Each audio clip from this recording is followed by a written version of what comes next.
Lady in the back. Have you ever read or heard of a book called The Mists of Avalon by Merlin? Yeah, I've read it. And what do you think? I thought it was wonderful. It's so nice, and I know Colin will agree with me that there are so many different takes on the Arthurian legend. I mean, you could read hundreds and hundreds of books, and I know Colin has. He's quite good at it. And that's what's really nice about the show, is that it being a legend, there are so many different ways it can go, and even we don't know, and hopefully then you won't know, and it's all a surprise, and it's something new every time. And the sky filled through, that's the sky filled through. Please go to the west entrance and contact me. Thank you. Moving on. You work with CGI, so is that like this for all the actors? Does it like seem weird when you're working with like CGI and stuff? Yeah, definitely. I think, well, especially last year, for example, whenever I do all the scenes with the dragon, which is just basically to a blank screen, really. But this year it's easier because you know what it looks like. But yeah, when you're dealing with things that you have no idea what they can possibly look like, it is a bit difficult, especially I suppose Bradley having to fight them.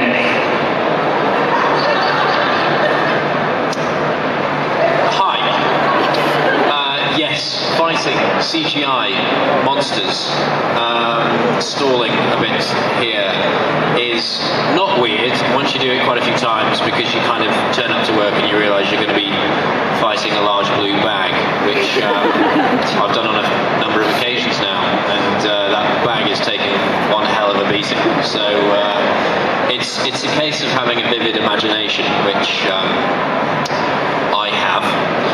And Colin certainly has, and you know, you just kind of run with it, basically. It's good fun.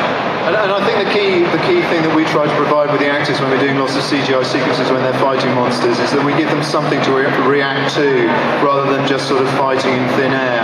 So Bradley does find himself having to fight large sort of blue beanbags or green beanbags held by stuntmen, but at least that gives Bradley or Colin or whoever's doing the sequences something to react to. So it makes their performance more convincing. Yeah, we have a question from a gentleman here.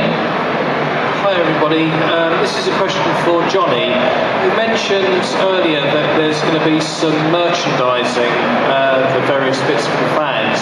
Will that include any of the soundtrack for the music? Because I thought that was one of the things that made the show more interesting to watch.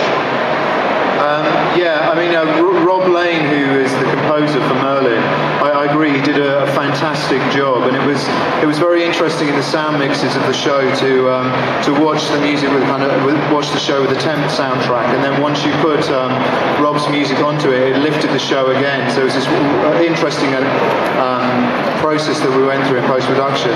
There is one CD available of some of the Merlin music, but the plan is obviously to release more CDs of all the music that Rob composed, definitely. Okay, I have a question from a lady here. Is Colin aware that